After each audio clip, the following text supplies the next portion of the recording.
Good morning. If you're catching the replay, make sure you hashtag replay. That wasn't a beer. That was my protein shake. I'm not drinking at 7 o'clock in the morning. But if you're catching us, just make sure you do hashtag replay and just give us a couple of minutes before we get started because it's a couple of minutes before 7. Good morning.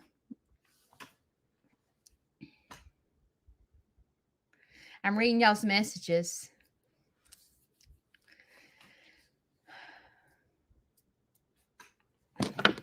Okay, we have a couple minutes before 7. It doesn't feel like Wednesday to me. I don't know about y'all, but it does not feel like Wednesday.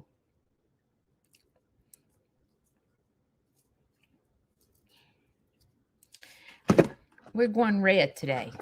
You know, it's pretty cool to be able to pick out my curling iron by my mood because y'all spoil me. Okay. So today I'm feeling red. So we're going to go red. Curling iron is on.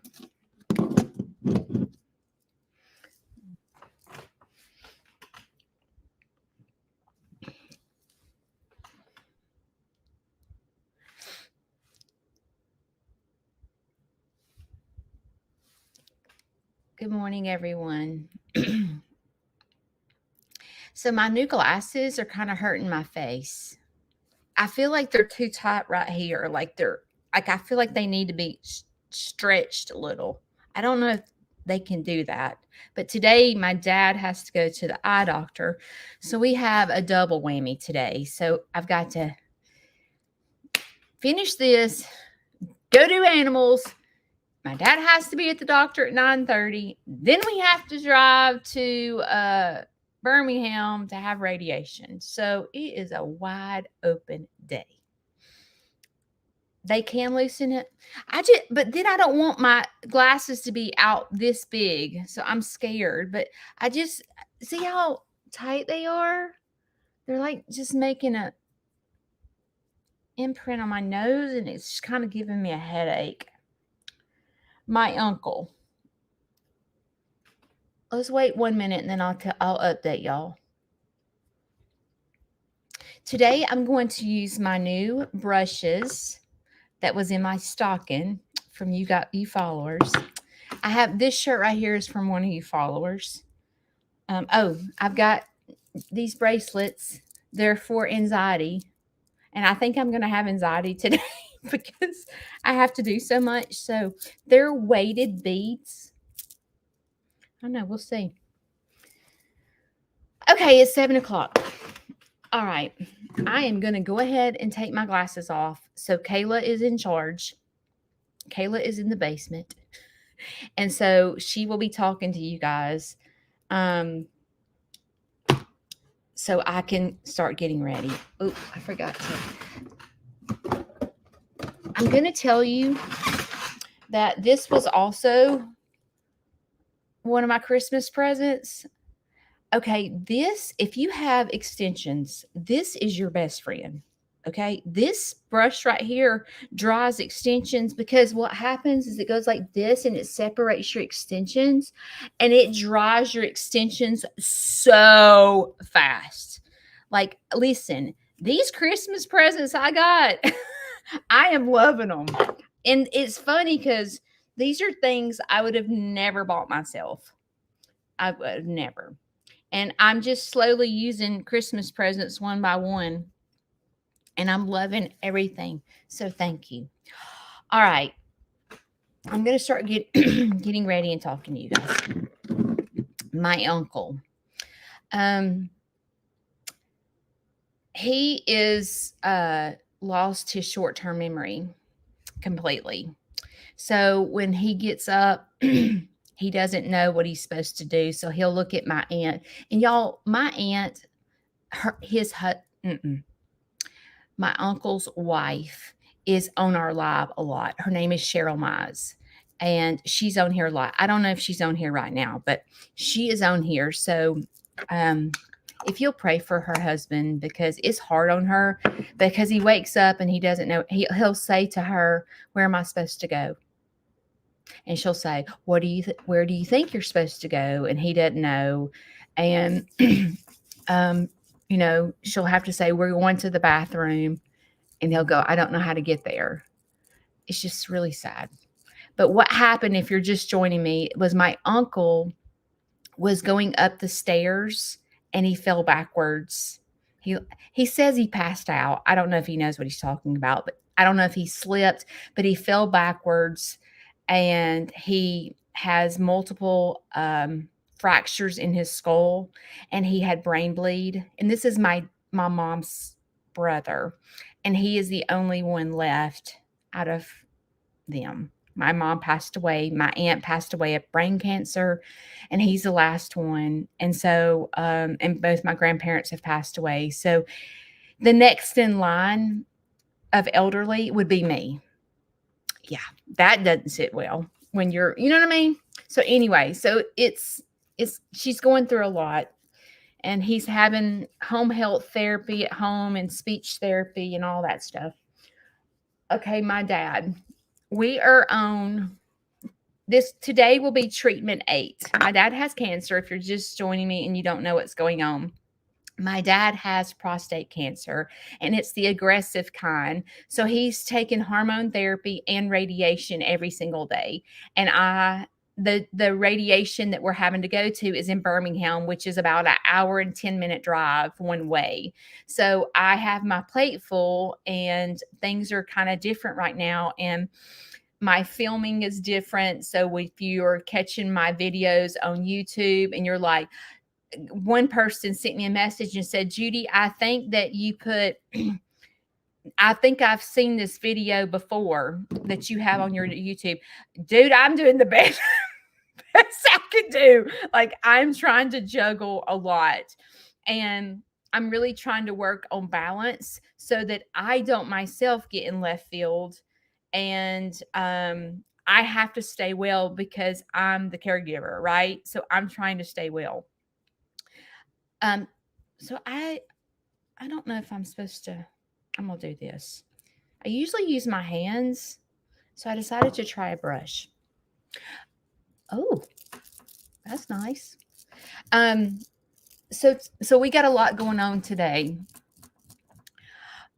Delta Dawn, I'm doing a video. It'll come out tomorrow. But Delta Dawn is in the hospital. That is my rabbit. She's in the hospital. I'm not going to tell you too many details because if I do, you won't watch my videos.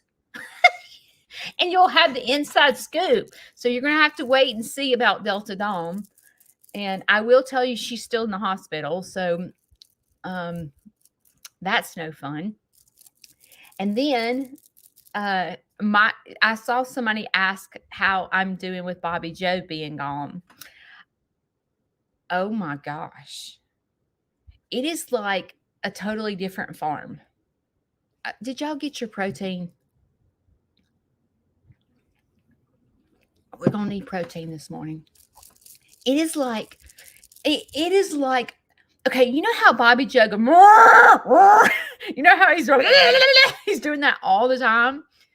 My farm is so quiet, I don't even know what to do. It is so weird with him gone. Now, with Cinco being gone, it's not like Dee Dee is fine. She is not, I guess probably, I don't know. Like, I will tell you, I'm sorry, I'm rambling. I will tell you this. I don't think I need any more foundation.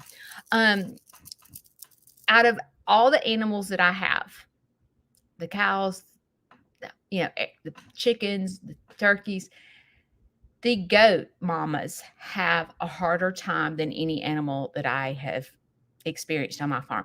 A goat will literally cry for a week for her baby. You will bawl your eyes out. It is awful. Now, if you hang on to the baby till they're about 9-10 weeks old, mom's like, get rid of them. But if you let your baby goat go like at 6 weeks, this is just for my farm, but the mama will cry for a week. It is the saddest thing you've ever seen. Dee Dee, the first day, Dee Dee walked around looking for Cinco, and I was like, my heart was going, It was awful. The next day, she ain't looking for her. She's fine. She's not mooing. She's not depressed. Like there's Dee Dee's good. And from what I can see on Chestnut Hillside is Cinco is eating perfect. I actually sent a huge brand new bag of feed that Cinco ate here on my farm because I only feed Kalmbach. I don't know. I'm just a Kalmbach girl, you know. Kalmbach is an expensive feed.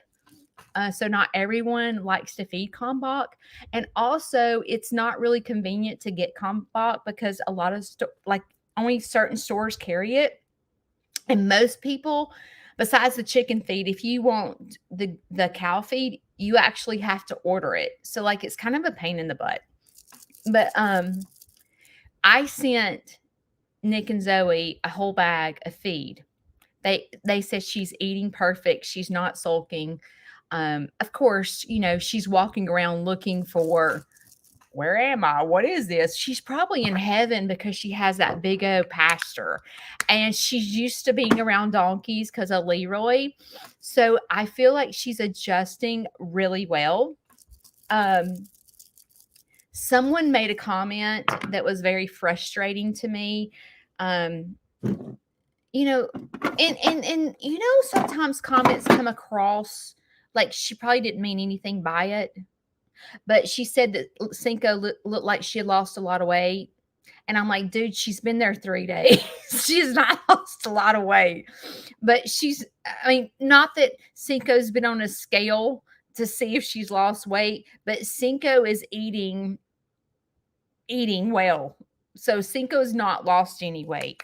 It's not like she's sulking. She's just trying to see her new area. But if I message Zoe right now, I bet you money that Cinco has already learned her routine because they have taught Cinco to go into the barn every night to go to bed. She already does it. She's already learned. That little girl is so smart. She's already learned where her bed is. She's learned where she goes to go get her feed. She's adjusting to the donkeys. So I really feel like the separation of Cinco and Dee Dee has been great. It is so much easier than a goat. I promise you that. Chickens are over it in 0.2 seconds. They're like, babies are gone. Okay, well, let me go get some food. They don't really care. But if the babies are present, they're going to peck the stew out of you if you touch their babies. It's just kind of a weird. Anyway, so Cinco's doing well. Bobby Joe is adjusting. It is just so quiet around here because Bobby Joe is so loud wanting to get to the girls, and I have had to wrestle him every single day. As a matter of fact, he hurt me and I just didn't say it out loud. I have got a pulled hamstring or something. I thought it was a sciatica nerve, and it may be, but he knocked me down and he broke my glasses. And he wasn't doing it to me per se. He was trying to get to the girls, and I was trying to keep him from the girls. So I was dragging him this way, and he was trying to get to the girls. So it wasn't like he came up to me and knocked the bejesus out of me. It wasn't like that. But now I have a hurt hamstring. So today I want to talk about when everyone needs you. Okay? Because before I get started, I want to say this. Being on social media and being live at 7 o'clock every Monday and Wednesday, I have learned that I like being myself. I don't know if that makes sense, but my entire life, I didn't really like Judy because I didn't like me. I didn't like who I was. I didn't like a lot about me. First of all, I have a lot of PTSD from my family and friends, some of my friends, because people would tell me, I told you guys in high school, I did, I attempted suicide in high school my senior year. And from that point on, I got labeled as she's crazy. And it just, it has followed me to this day. At 52 years old, something I did at 18 years old followed me to this day. So I never really liked myself because I was never really told I could do things, or I was never really told. My mother got sick when I was young. So I didn't have the reinforcement of my mom saying, Judy, you can do this. You can do anything. You know how your mom kind of tells you, you can do anything you set your mind to. You are strong. I never really had that because my mom had had a stroke. My mom was bedridden. And so I didn't have really a lot of positive reinforcement as I was growing up. And I made so many bad choices in my life. I have been married 4 times. Yeah. So I have made a lot of bad choices in my life. And I've never been proud of myself because it seems like I was always messing up. And I just, with my eating disorder, I lived in the closet, so there was always. Have you ever, like, uh, have you ever lived in the closet and like really didn't say what you did, or really didn't say how you feel because you weren't proud of it, so you kind of kept it to yourself? That was kind of me with my life, because there was a lot of things that I was doing that I wasn't proud of. I didn't want my kids to know. I didn't want my husband to know. So I lived this separate life, and I'm not going to go into details, but I lived this separate life because I wasn't proud of it. So I didn't want anybody to know how I was, because the things that I was doing, I sure didn't want my kids to know, because I wanted to be a positive influence to my kids. And so I would never let them in on things that I did wrong, because I didn't want them to do what I did. So I just I was never really proud of myself until now. And I really feel like that I can owe that to you guys, because you like me for me. You don't try to change me. You have built my confidence as we go live, and as you know, as I go live and I tell you, I talk about things that are uncomfortable, that a lot of people probably would be uncomfortable to talk about. I talk about it. And I think that building a relationship with y'all, you help me to be me. And I thank you for that, because for the first time as I enter 2024, I'm like, wow, I like who I am. I like who I've become. I like my job.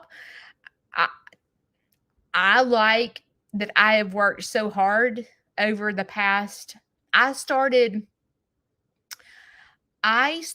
counseling in 2010 when my husband left me for a little 20-year-old, and my life just went. In 2000 in August 2009, my mother passed away. In September of 2009, my husband left me, or cheated on me and left me. And then I told you guys this before. Please, if you've heard these stories before, just bear with us, because my page is really growing. And sometimes I have to repeat myself because people are new to my page and they don't quite know who I am. So bear with me as I repeat myself. But in 2000, 2009, August, my mom passed away. September 2009, my husband cheated on me. In January 2010, my husband left me and moved out of the house, and then ended up coming back. In June, his mistress called my job because I worked for Verizon Wireless, and I found out they had an account together, and she decided to call Verizon every day until I got fired for looking up their account. So I lost my job, lost my mother, lost my husband, and then my oldest son. This was the hardest of everything. My oldest son, let's see, I don't remember no, it was before May. Like April, my husband came back in January, and my son got really hurt by my ex-husband. My kids called my ex-husband dad. He was a dad to them. I mean, we were together from the time they were 2 years old. So my kids knew him. They called him dad. Okay. And when he did that, my kids were devastated. And so, to make a long story short, when I took him back, my oldest son said, "It's either him or me." Let your kid tell you that. And my son was 11 years old. No, 12. 11 or 12 years old. And he said, "It's either me or him." And I sat him down and did the hard talk with my son. And I said, "Listen to me. I know you've never been married, but marriages go through hard times. And sometimes hard times are stepping outside the marriage. And I'm not perfect.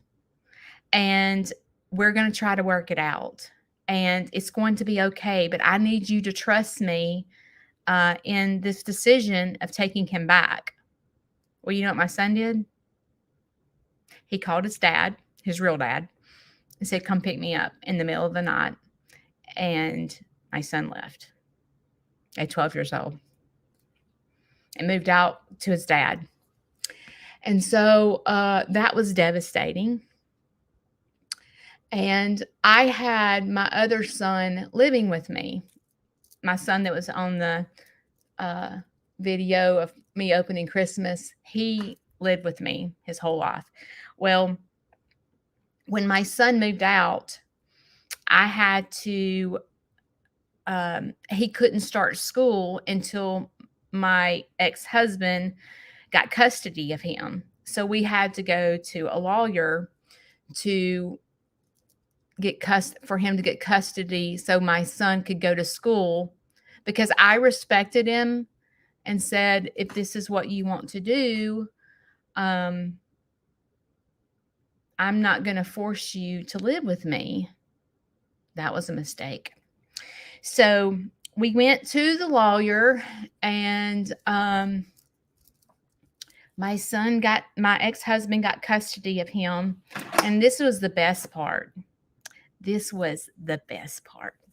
So I have a son living with me. My other son is living with my ex-husband.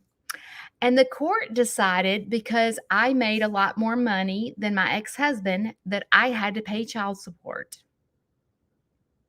Yeah. So I had to pay child support even though I had one of his kids with me. So you would think, he has a kid, I have a kid, so we'll just won't pay child support. Like, he'll support Corbin, I'll support Manson, and we won't have to pay. No, no. I had to pay child support. Yeah, that was fun. So it was a bad 2 years for me, and my life came crumbling down.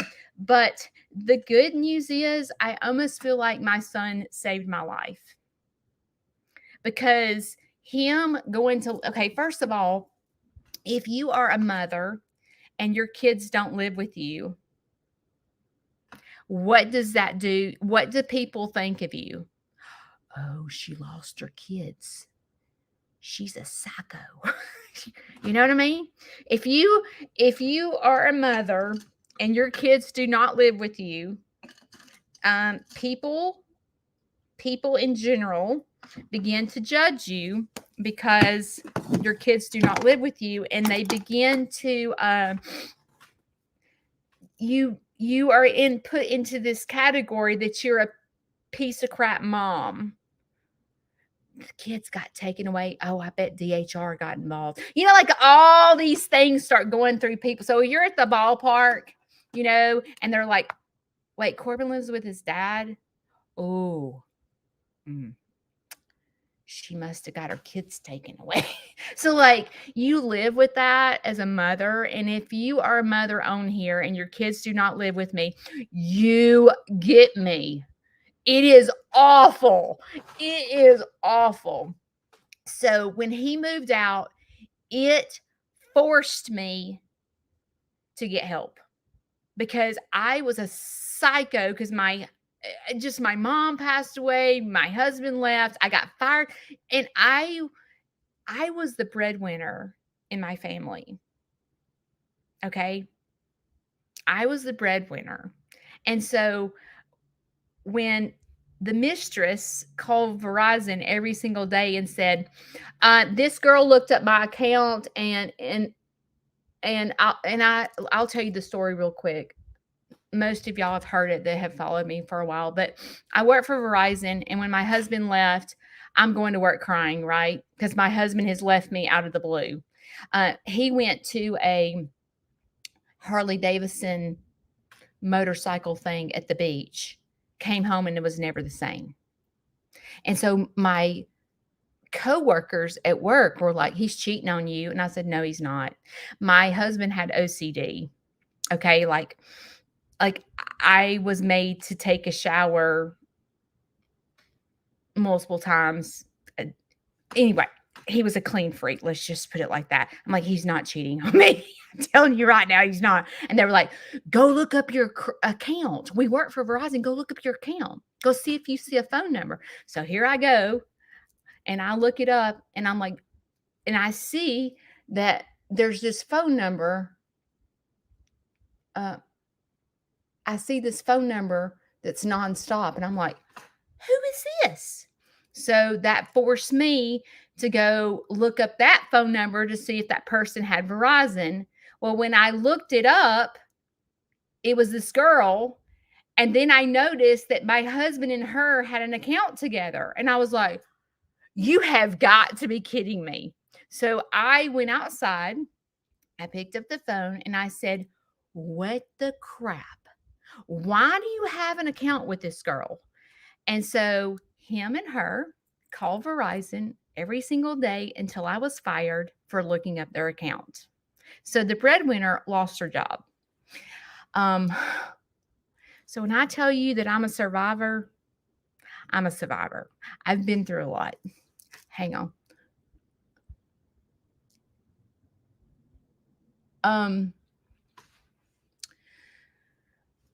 So it forced me to go to counseling because out of losing my mom, losing my husband, losing my job, my son meant the most to me. It literally killed me. So I started counseling, and that's how I've gotten to where I am today, because that was in 2010. Today's 2024. And to this day, I had the same counselor and pretty much have counseling once a week to this day. So I work really, really hard to get where I am today. But today, I can honestly look in the mirror and I love Judy. I love who I am. I love who I've become. I love that I am real. I'm a real person. I love that I give back to my community through Sneed's Farmhouse. I love that I have a farm. I love that I have a husband that supports me. I love that I go live every Monday and Wednesday with you guys to talk about mental health, to encourage you to dance. I love every bit of that. And it has taken so much to get to where I am today. And I talk about real things about my life that are embarrassing. It is embarrassing. But I do it because I don't want you to feel like you're alone, because you're not. So that's what I wanted to say, first of all. So in the beginning of this conversation, I said, you know, when everyone needs you, you feel a little bogged down. And so this week, as I began, my New Year's resolution was to be a better wife. And the reason I say that is not because Shane is forcing that upon me. I do it because I've had 3 failed marriages. And I could sit here and say, okay, my first husband was a drug addict. He died of a drug overdose. My second husband was a straight up loser. He couldn't keep a job. He was very irresponsible. I could tell you I could just talk trash about every single one of my ex-husbands. I could tell you my third husband cheated on me with a 20-year-old, left me, I could tell you all these like terrible stories about them. But see, I've learned to not concentrate on all the stuff they've done wrong, because this was not all their fault. I have plenty of ownership in the divorces, because I was a sick person. I was not healed. I didn't love myself. I lived in the closet in a lot of things that I was doing. And I choose to talk about the things that I did wrong. Because we can't fix other people, right? We can only fix ourselves. And I had to learn with my kid's father. I could honestly say that's the only person that I've hated. I'm not a hate person. I literally hated him. I hated his guts. And it wasn't until I went through Al-Anon that I learned to let go of hate. Now, letting go of hate doesn't mean that you let that person back into your life, because that person is toxic. I have learned to let go of hate by not letting it consume me. I don't lose sleep at night anymore of it, but I think a lot of it is because my kids are now adults and I don't have to deal with him. I don't have to see him every other weekend. I don't have to deal with all. I don't have to see him at birthday parties. Like it's over. Like it's over. And so I've had to let go of that hate, but it's taken a lot of counseling to get me to the point of hate. And it took me going, but okay, you hate him, but what is your ownership in this, Judy? You did nothing wrong. Like it was all him. Like you're just little Miss Innocent and did nothing wrong. So I've had to learn to focus. I had to let go of the hate by focusing on what I did wrong and correcting the things that I did wrong. And me, with my New Year's resolution and working on myself as a wife, I have done that because I want to be the best version of Judy.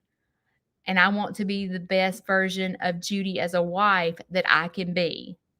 And in order to maintain the best version of the wife, Judy, I have to work at it every day. Okay? I have to work at it every single day. It is not like, okay, I went to counseling for 10 years. It's over. Like, I'm good now.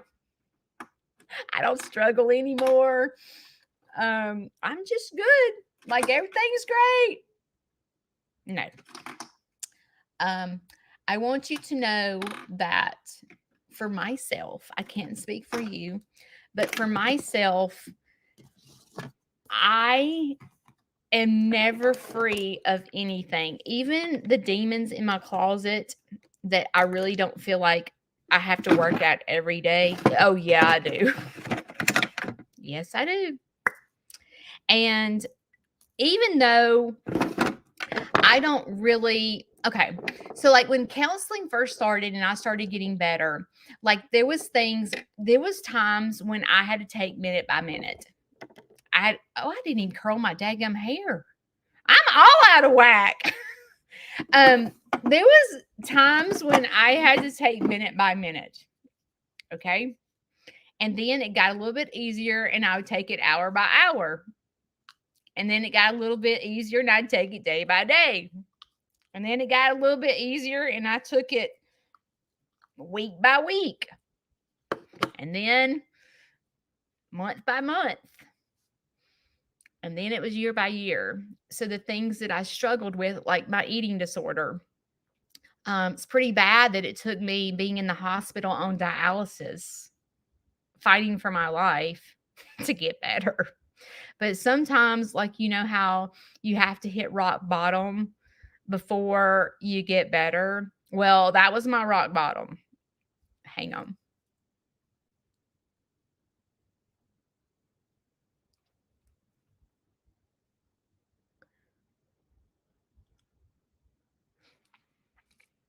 I believe that my kids saved my life because there was so many times, like with my eating disorder, that's where I lived in the closet because all my family, I mean, I guess if I set my ex-husband down and said, do you know I had an eating disorder? He'd probably go, yes. Because what I would do is I would gain weight like to 160, and then I'd go into going, oh God, I'm fat. Oh my God, I'm fat. So then I would go to the gym all the time and I wouldn't eat at all. I skip meals, and then I would be skinny in a couple of weeks. I would be like bone skinny because I would literally eat one cracker all day long. And so I mean, I'm sure in my kids, I've said this before too. Hang on. Thank you, Jane, for my lipstick. Love it. Um, what I would do is I would get skinny, but my kids this makes me laugh.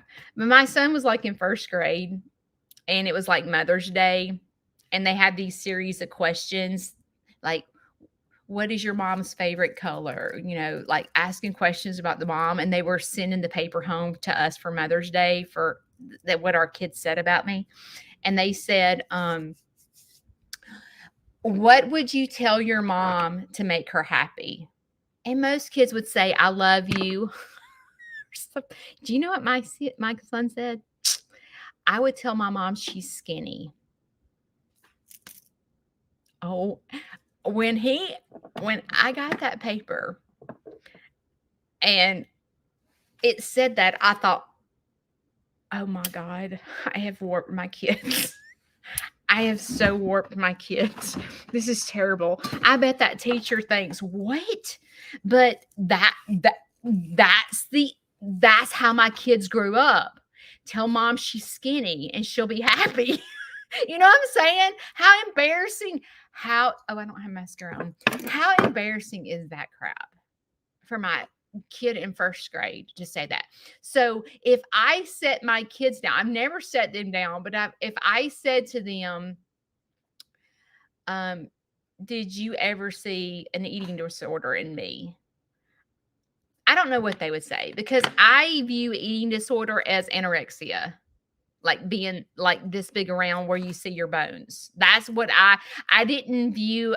I had an eating disorder because it wouldn't affected no one else. I wasn't hurting anyone. I wasn't, like I didn't really feel like it was an issue and it was something that I needed to address, because I kind of liked doing what I did. Because when I would get to the point of like, okay, it's time to starve yourself because you've gotten fat, it gave me a high.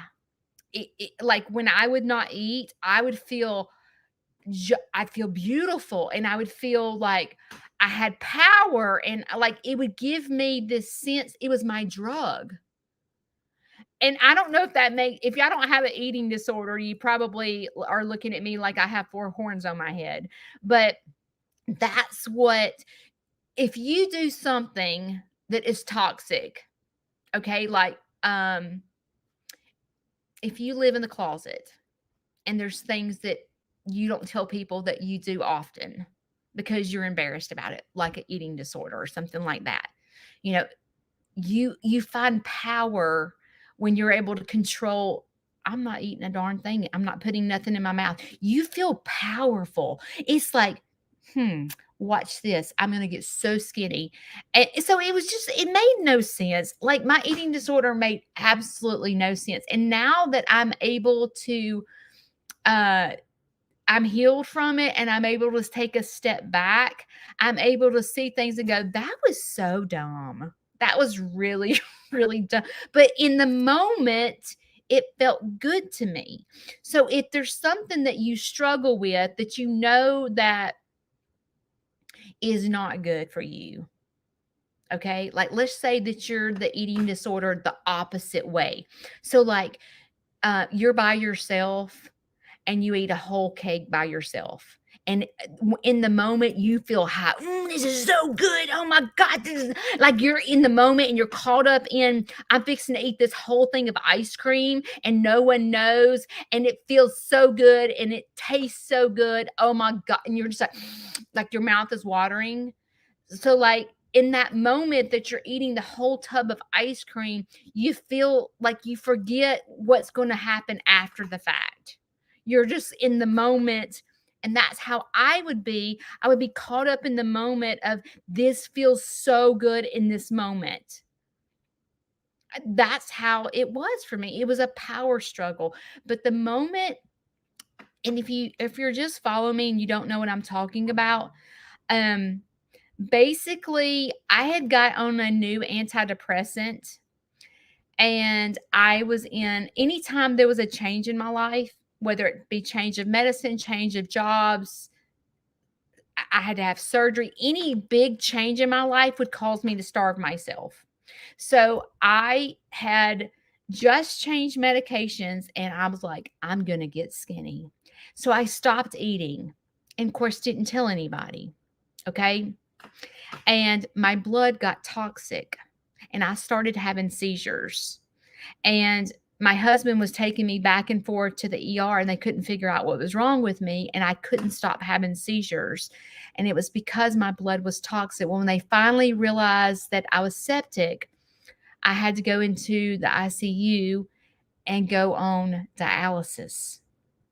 And I didn't know what was going on. When I woke up and went, I remember laying in ICU when I woke up. And I'm looking all around me and I'm like, where am I? That was a very scary feeling. And I thought in my head, as I lay there in the hospital bed looking around, I was like, am I dead? Am I in, like, where am I? Am I in heaven? Like, I was so confused on where I was at. And then right in front of me was the little whiteboard, you know what I'm talking about, where they tell you your nurse's name and all that stuff. And I saw that whiteboard and I saw emergency contact Robbie Smith, which was my husband. I went, okay, I remember that name. That is my husband, I think. I see that name. And it was just, and then I was like, do I have children? Like it was so confusing. And the nurse would come in there and she would go, and I couldn't talk. Like I couldn't even talk. But in my brain, I wanted to ask so many questions. But as I laid in that bed, I didn't know what was going on. And then the great part, as soon as I finished dialysis, okay, I still can't walk. I can't talk. Like, even though I had just gone through dialysis and cleaned my blood out, they slapped me into the psych ward. Yeah. Yeah.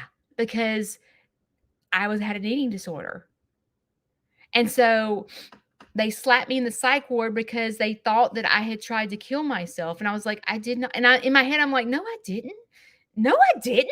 And so I can remember as they rolled me with the wheelchair down to the psych ward, I remember sitting there going, I am in the psych ward? What the crap happened? Because I was confused myself. And they said, your room is down that hallway. And I remember there was this rail, and I remember holding on to the rail, trying to drag myself to the bedroom that I was going to. And I couldn't get there, and I was so confused, and it was really, that was my wake-up call. And what the reason I say my kids saved my life is because when I laid in that room and I went to the bathroom for the first time, my legs were black in color from being septic. They were literally, and when they do dialysis, they go in right here for your catheter or whatever you call it to do the dialysis. I was black from being on dialysis. And I said to myself in that moment, when I realized what happened, I said, are you going to leave your kids? I'm going to cry talking about this. But I said to myself, Judy, are you going to leave your kids with your POS ex-husband to raise? Are you going to get your crap straight? Those are your choices, Judy. You can sit it out or you can dance. What are you going to do? And that day, I changed my life. Now, again, that was in 2013. In 2013, I literally was in the psych ward going, what are you going to do? Are you going to leave your kids with that crazy man? I said, no, I'm not. I'm not doing that to my children. I'm going to be their mother. And I went and I just said, whatever it takes to get me better, I am going to get better. I don't know what that looks like, and I called my psychiatrist because I had been going to the counselor since 2010 when my husband left me. I called her on the phone. I go, get me out of this psych ward. I will do whatever I have to do. Get me out of this psych ward because it was crazy people in there and I'm not crazy. And so I ended up getting out of the hospital and she said, Judy, I'm going to send you to California. And I'm like, freaking California? And I had to go into a dual diagnosis center for eating disorders. And I lived in California. And yeah, that was fun to tell my kids, hey, your mom's crazy and she has an eating disorder and I have to fly to California for 60 days. Yeah, that was fun to tell my kids that. Yeah. So I went into an eating disorder clinic and my curling iron went off and I started building my life. And here I am. That was 2013 when I went to California. And today's 2024. And that's why I'm able to sit here and talk to you guys about real things because, you think that I don't understand. Oh, yeah, I do. Oh, yeah, I do. I've been there. I understand. But I refused to leave my kids behind and let him, my ex-husband, raise my kids. And even though my oldest son was living with him, I knew that I still could be a positive influence to him. But I had to get better. So today, I don't know why I didn't know I was going to talk about all that. Let's see if my curling iron's hot. So yesterday, I I had to take my dad to radiation, and I watched a TikTok on how they use this, and I used this wrong. So I'm going to try to use it right today. They clip up here and then go like this, and then go like this, and then go like this. I don't think it's working right. Oh, I don't think I did it right. I better stick with my way. So anyway, okay, so I told you that Bobby Joe, he flipped me over, which is why I made the decision that I needed to get rid of him. And he didn't do it on purpose. Yeah, he probably did. But but he was trying to get to the girls, and I was trying to keep him from the girls, and I made him mad. And so that's why I said, you know what? This could have been a kid. I'm glad it was me. Well, it hurt my hamstring. I don't know if I pulled my hamstring or I hurt my back, and it's caused my sciatica nerve to go. It is very painful to ride in a car. Did I tell y'all I'm taking my dad to radiation every day, and it takes an hour to get there? So driving, y'all, I'm in so much pain. It is unbelievable. So yesterday, I looked at my dad and I said, listen, I tried to drive, and I got like right up the road, and I looked at him. I said, you're going to have to drive. I literally am in so much pain. I cannot do it because extending my right, it's in my right side. So extending my right leg to the gas pedal on top of sitting is killing me. So he gets this oh crap look on his face. Okay. I would not force him to drive if I didn't think he could do it. He drives home all the time. Okay. He can drive. He drives home by himself all the time. Okay. And that drive is an hour one way, back roads. So I knew that he could do it. Okay. So we get in the car and we start driving.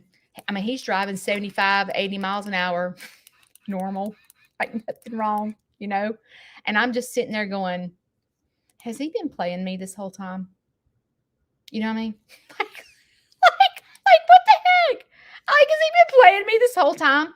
And so, you know, I had taken him to a neurologist, and they did see shrinkage of the brain and all that stuff. And, but when he did his dementia test, he passed it. Okay. So they wanted to run more tests to see what type of dementia they thought he might have. Okay.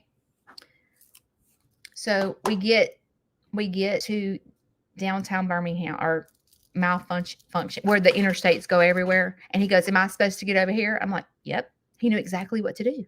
He knew exactly how to get to radiation. Exactly. And in my brain, I thought, okay, so when we went to the cancer doctor originally, the cancer doctor said, listen, people do radiation on their lunch hour. Like, it takes 10 minutes. So like, people go to work, and then during their lunch hour, they run and do radiation and go back to work. Like, this is going to be easy. Okay. So in my head, I'm thinking, okay, so he gets to radiation by himself. I mean, I'm in the passenger seat, and he goes into radiation. I'm like, what the? He knows how to drive here? And this whole time, I've quit my farm. I have shut my farm down. I'm not doing field trips, doing tours, doing nothing. I've shut my life to take him to radiation, and he can freaking do it himself. What the heck? And it made me sit and think for just a minute. And then Shane and I forgot what happened. We got into a little argument, and I said, look, dude, I'm the one trying to be a better wife for Here I go. I'm trying to be a better wife for New Year's, and you're just nothing but being ugly, and you need to work on you. I started that crap. Okay. That was bad. I shouldn't have done that. But anyway, he begins to tell me, he says, And I don't know if your husband knows this, but this is what or maybe you're a husband and you want your wife to do this, but this is what he said to me. He said, Judy, he goes, you don't want to learn anything. And I said, what does that mean? He goes, you don't want to come to my shop and learn how to do anything. And I thought, what the crap do I want to learn how to do? And he goes, just like this weekend, you didn't even come in my shop and learn anything. My husband's a teacher. Okay. He's a teacher. So I said, dude, you are building a truck bed. Yeah. And you didn't want to come learn anything about tools, anything. I said, what do I want to learn? And he was like, you could learn about what tools are. You could learn about like how I build. You could learn how to build. I'm like, do I look like I want to build a truck bed? I mean, like, does anywhere on this face look like I want to build a truck bed? Like, I don't want to do this. But this is what he was trying to say to me. You know how I break things down? If you're just joining me, I like break down conversations to try to figure out what he's trying to tell me. So I was like, what is he trying to tell me? I don't want to learn how to weld. Yeah, like, what the heck? So this is what he's saying to me, okay? He is saying to me, I want you to be there. Because he said it. He said, I just want you to sit there. And I'm like, dude, do I look like the type that wants to sit in your shop and watch you build a truck bed? But see, what he's really trying to tell me is he wants me to be proud of him. He wants me to sit and watch because this dude can do anything. Shane is incredible. So what he's trying to tell me is he wants me to sit there and watch him. And I'm like, do I look like I want to sit and watch you? I have got things to do. I have a farm to run. But see, he's telling me to slow down and spend time with him. But see, he doesn't want, like, what I enjoy and what he enjoys is two different things. I find my happiness sitting in the middle of cow poop with animals licking all over me. I find that enjoyment. That's my happy place. Shane's happy place is to be sitting into his shop and building something. Okay? So like we're on two different planets because he is not going out there and sitting on the ground with me and letting animals get all in his face. He's not doing that. He is not coming live with me every Wednesday at 7:00. He is not sitting right here on live, going live with me because that's stupid to him. Like, we've got things to do. Okay. So you see how we're on two different planets. Okay. So I got off the phone with him. And I was like, don't tell me that I have got to literally sit in this dadgum shop and sit on a chair and watch him weld. Like, I was feeling frustrated because yesterday when my dad drove to Radiation, I realized he just wants me there. It's not that he can't drive there. He can. He just wants me to sit there. Okay? He wants me to be present because he wants to know that he's not alone.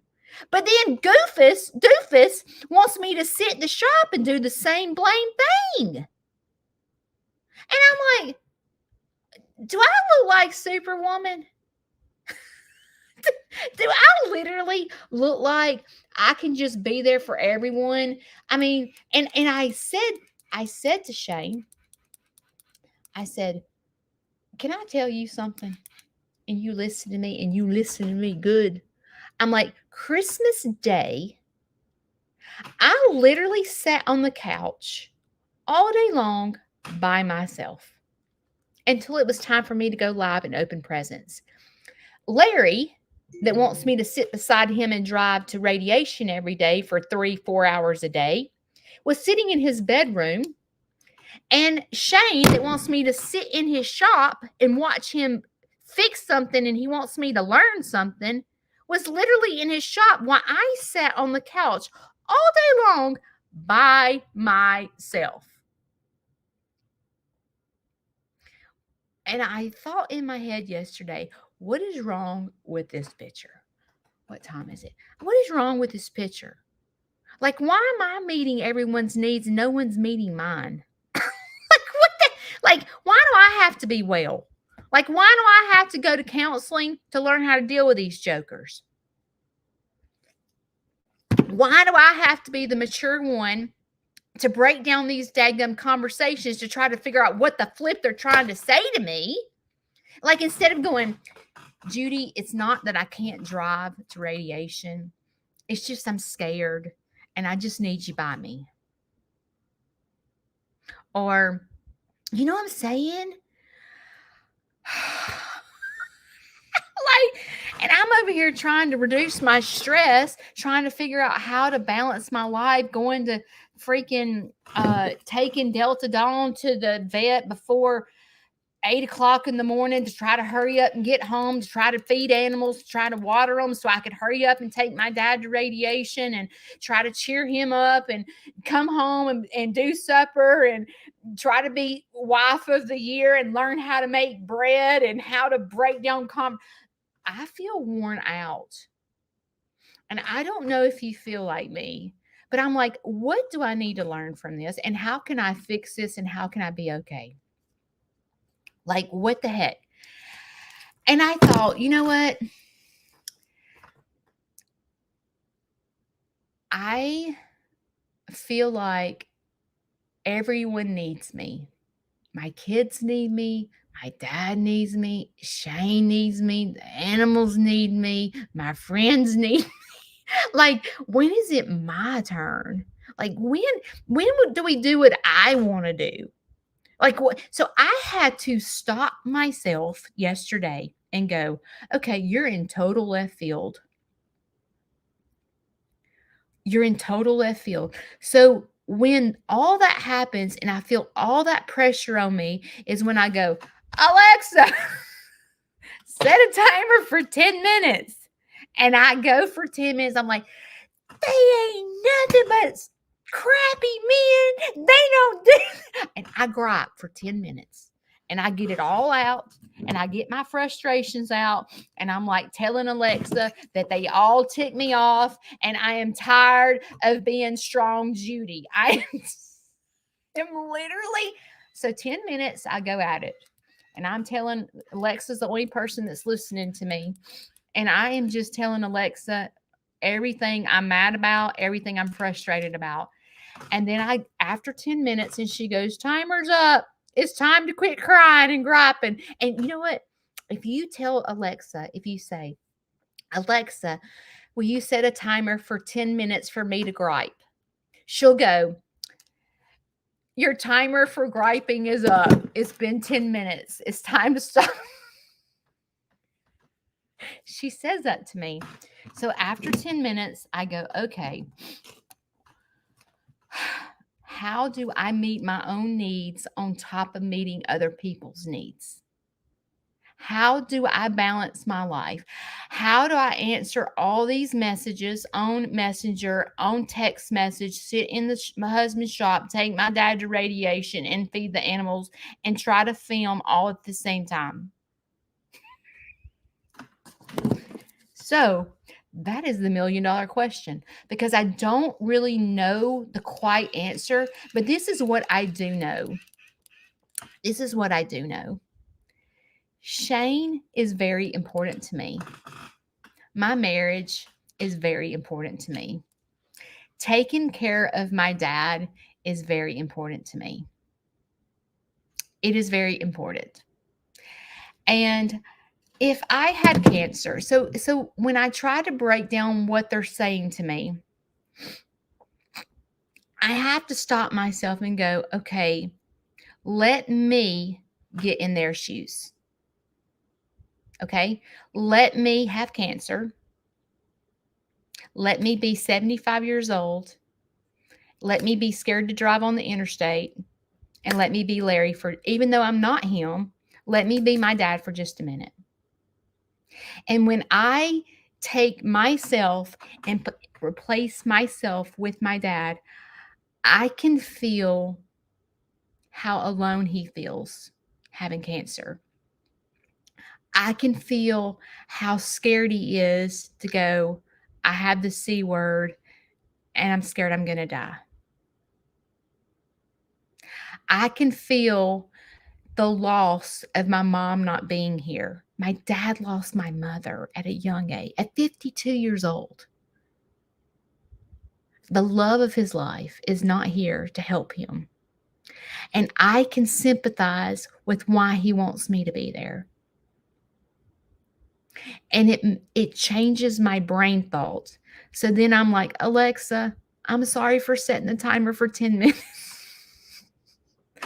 When I take myself and replace myself with Shane gets up at 5 o'clock, leaves the house at 5:30, gets home at 5 o'clock in the afternoon. So he's not home all day long. He is working to provide for us.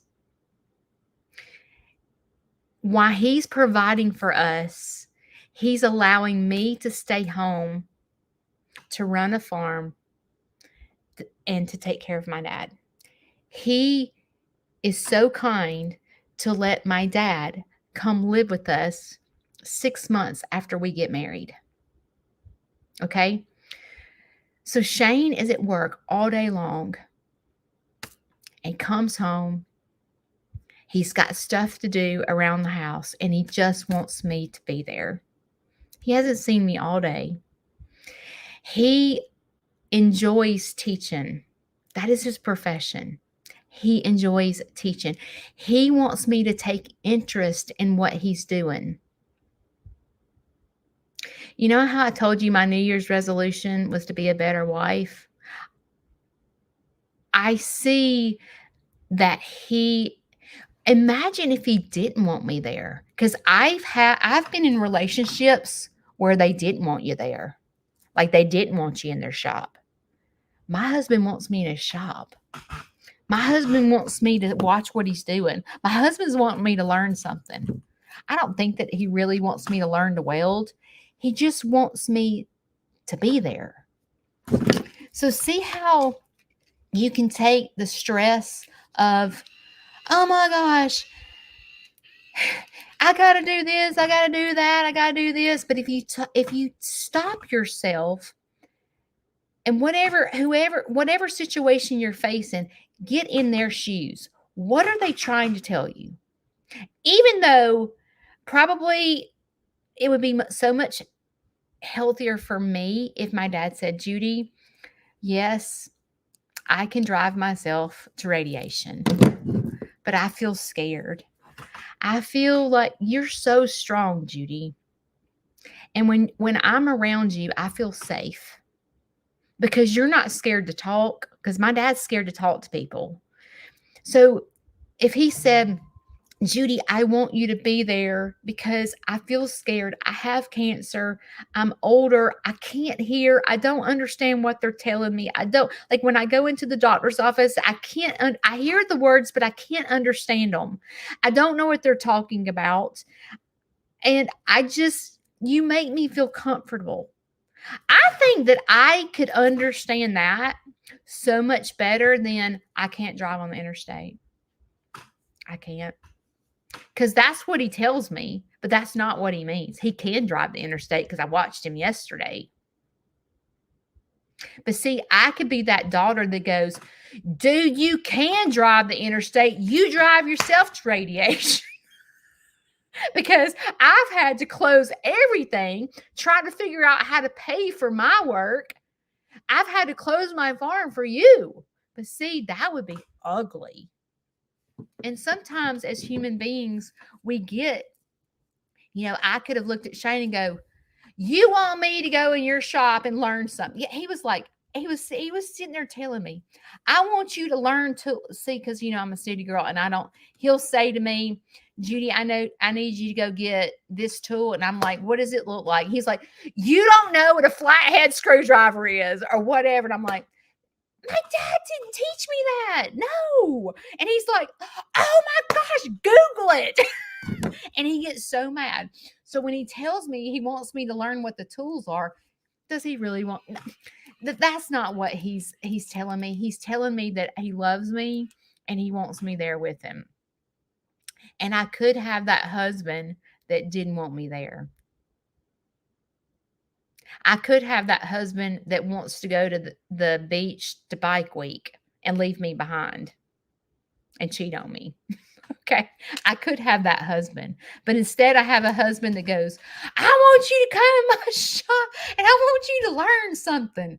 I'm like, I don't want to learn nothing. I have no interest in anything that I don't want to learn to build a chicken coop. I don't want to learn to build a truck bed. Like, that's not even. He doesn't want me to learn to build a truck bed. He wants me to sit there and be physically there with him. So this is what I thought yesterday. As I broke down the conversation, I thought, how do I do it all?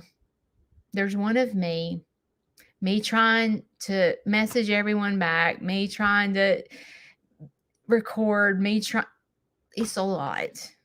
There's one of me. But you know what? If I neglect Shane and I don't listen to what he's trying to tell me, and all I hear is, get it out. If that's all I hear, then I'm not learning anything.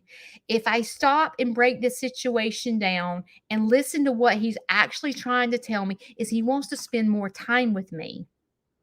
Okay. But see, I want him to spend more time with me too, but I want him to go to the farm and let Leroy kiss him in the mouth. Is he going to sit in the farm and let Leroy? No. So how do we balance it out? Remember I told you about balance? When if your marriage is all out of this and you're out of balance and he needs you there and you need him there and it's all out of balance, you have to figure out how to do this. And not that I'm shortchanging Shane and saying that he's not, but Shane don't have counseling under his belt. Okay. So he doesn't quite know how to break things down. So I have to do it for him. I have to be the mature one and I have to break it down for us. Alexa's going off on the timer. She heard me say set the timer. Thank you, Alexa. Alexa, stop. She set the timer for me to cry. So what I decided to do is Shane has a great interest in the garden. Like, he sat me down and he said, Judy, we're going to have a huge garden this year. I want you to I want us to can. He did say you, I'm not going to lie. So I thought in my head, okay, what we can do together that we're both going to enjoy is I told him, I said, listen, dude, I need to tell you something. These backup dancers love you more than me. And you need to be there for them. I said, listen, so this is what I decided to do. I said, will you let me film one video a week of you working? He goes, don't nobody want to see me work? I said, Chris does. Chris does, and that's all that matters. Chris is one of our BFFs, and he wants to see your videos. So I thought in my head, Shane loves to teach. I don't want to learn. I don't want to learn about doing it. But see, I'm really good at editing videos and I'm really good at recording, and I have to physically be there to do it. So I went, hey, this is the key. I'm going to start recording. I'm going to go physically in his shop and I'm going to record the life of Shane. So I thought once a week, I'm going to put out a video of Shane. He will listen. He don't watch my videos, but if he is in the video, he will watch it. Oh yeah. He's vain. He'll watch his videos, but he ain't watching mine. So I thought, I've just solved the problem. All I have to do is go in his shop, be with him and record his life. Because listen, when y'all see the videos of what he does, you're going to go, you have got to be kidding me. He can do that. Shane. So I told him, I said, the first thing we're going to do is the garden. I'm going to record you and all that you do and I do, how we work together, even though we're total opposites, how we work together to accomplish what we need to accomplish, because he really wants a big garden. And so do I, because I want to be my little soul sister, right? I want to be Sherry. And in order to be Sherry, I'm going to have to plant a garden, right? Right? So I thought, I've just solved this issue. I've literally just solved. So I don't know how often the videos will come out. You know, I need to test run this first. Okay. I need to test run it. But I'm like, I'm going to start videoing Shane. And maybe, just maybe, in return, as I'm videoing and editing and watching these darn videos 500 times, maybe I'll learn what these tools are. So maybe it's a win for him because he's teaching me something. You see how you have to break it down? You see how when someone says something to you, how you have to break it down and go, okay, my sister is as straight up rude as ever. She is rude as ever. Take the situation, break it down, and see what she's trying to tell you. See what she's trying to tell you. Because if you just take away, she is so ugly, all she does is yell at Christmas. That's what you're going to see. But get in her shoes for a minute. Get in her shoes and figure out, what is she trying to tell you? Okay, I hope you guys learned something. Oh my gosh. It is 8:15. I have to leave this house at 9 o'clock, and I'm over here just curling this hair like I'm going to get my pictures done. You know, I'm almost done. Bear with me. I love you guys, and I thank you for joining me. And I hope that, listen, me, I'm just like Shane. I hope y'all learned something. I hope y'all learned something about tools today. I hope that you took some tools that I said and put them in your back pocket, because I'm going to tell you, if you learn to break things down, you learn to use Alexa, I promise you, your life will totally change and you'll be a happier person. Because if you sit here and let things people say destroy you, but see, you got to understand, even like comments sometimes, I have to go, what are they trying to tell me? like, what are they trying to say? Because I'm taking it a totally different way than what they're saying it. You have to break it down. All right. Oh, hang on. All right, guys. Let's shake this hair. Let's go get some. My dad's having a visual test today. Watch. Well, I had this visual test, and they were like, oh, he can't see. And I got him out on the interstate driving. You know what I'm saying? All right. I hope that Delta Dawn, I hope I get to get her. The video will come out Thursday. Guys, I love y'all. Thank you. Thank you for allowing me to be me. And thank you for teaching me to love myself. Because I'm telling you, I learned to love myself by social media. I sure did.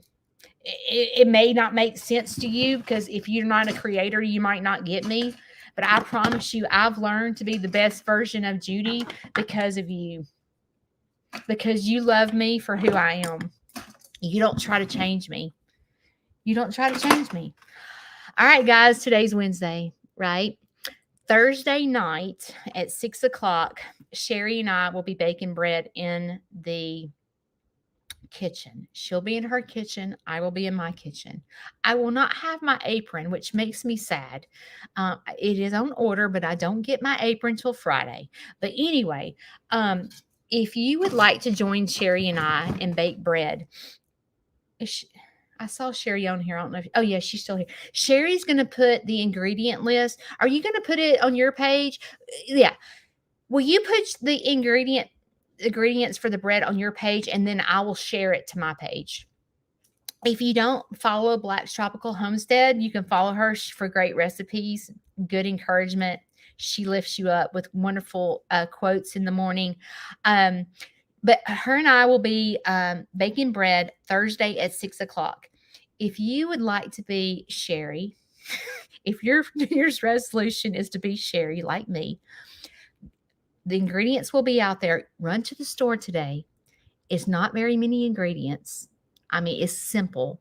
You probably have them around your house besides the yeast, but go get the ingredients and meet us in the kitchen at 6 o'clock tomorrow night. And we will all bake bread together for the New Year's. All right, guys, you have two choices today. You can sit it out or you can dance. And I hope today that you learned how to dance. I will see you tomorrow night at 6 o'clock. Bye.